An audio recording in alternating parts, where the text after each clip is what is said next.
just 20 minutes from now. But the important part is, let's look at the first one and the multiple delegation. First one, permanence. So once you delegate your privilege to others, the question is, then that once you delegate it, then your delegation will be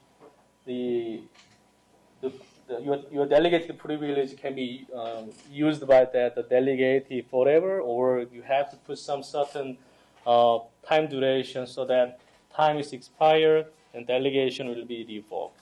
So there are issues related to that, the permanence issues.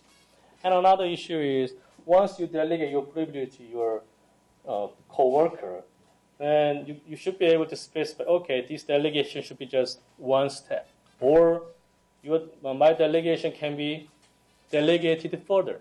For example, I'm at Indiana right now. For example, in my office, I can delegate my privilege to my RA, my PhD students. I can give my key to him.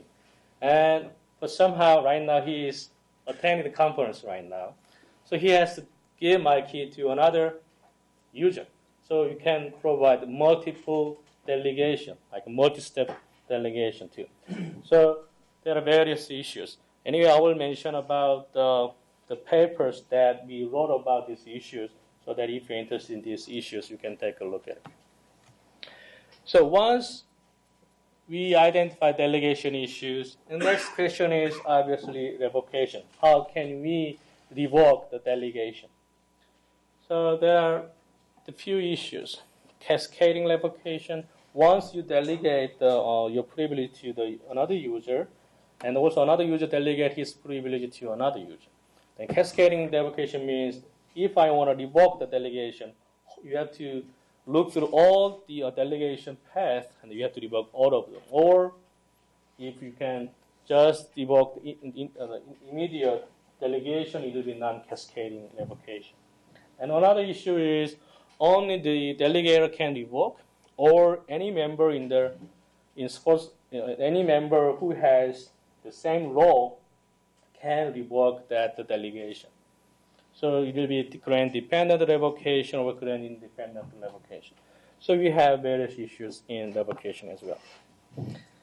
So in these two slides, I mentioned about this is delegation and revocation. And let's look at the model part. In this talk, I didn't bring all the details about the model. I just bring just one slide from the model part. This is the idea for the role-based delegation model.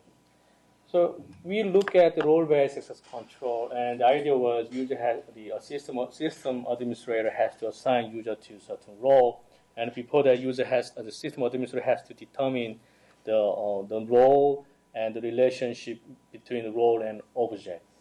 In other words, the system administrator has to assign the permissions to that role. Okay?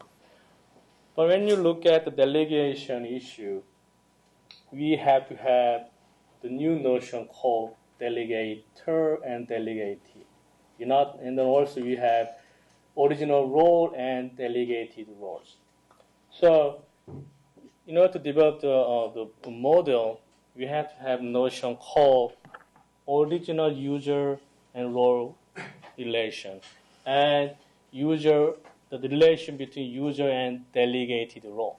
That means if I want to delegate my role to another user, that means I'm asking or I'm initiating the following procedures.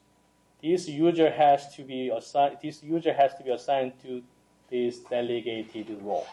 So that means you have the new component called the assignment between user and delegated role. Then that the delegatee can enjoy the delegated role. So that is the main reason for this distinction. Okay? And once you have this original user and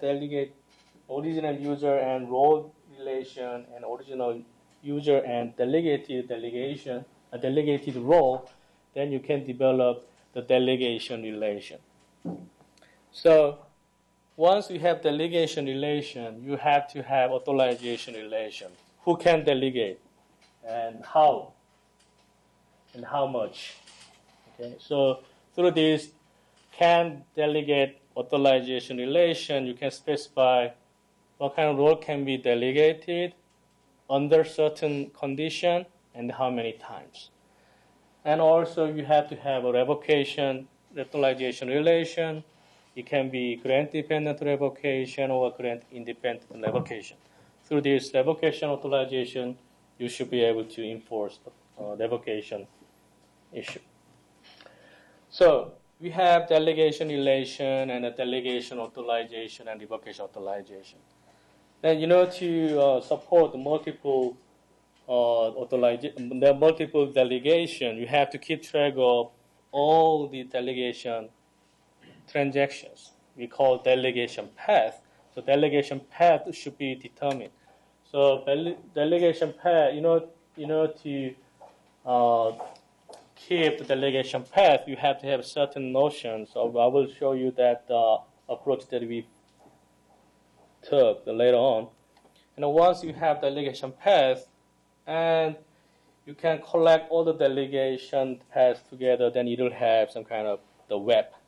In other words, delegation tree. So you can keep the delegation tree to maintain some kind of redundant delegation, and also using this delegation tree, you can leverage your revocation approaches as well. So here is an example. The delegation relation, this is the example. You have director and you have lead physician, PL1, and the PC1 means collaborator physician. So in this delegation, the John, he is a director, and he the delegate lead physician role to Kathy.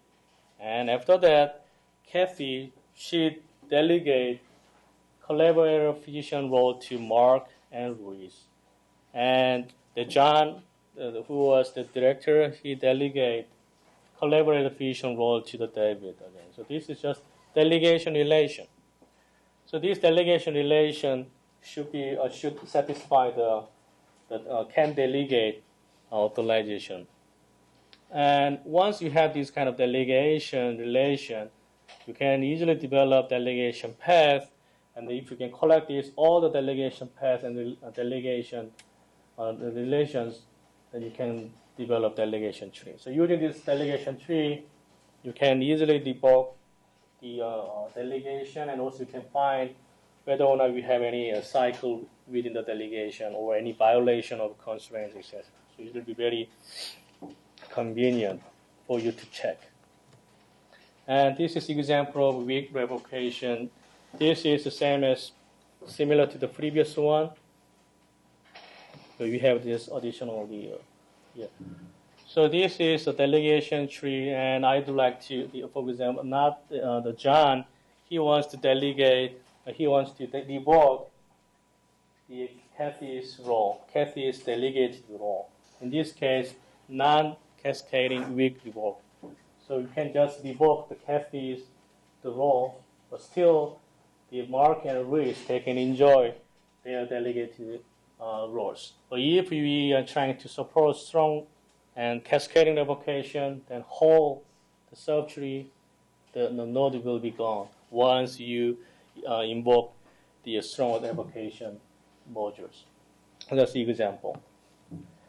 So we just briefly look at the role-based delegation models. We have delegation relation, and we have authorization, two authorizations.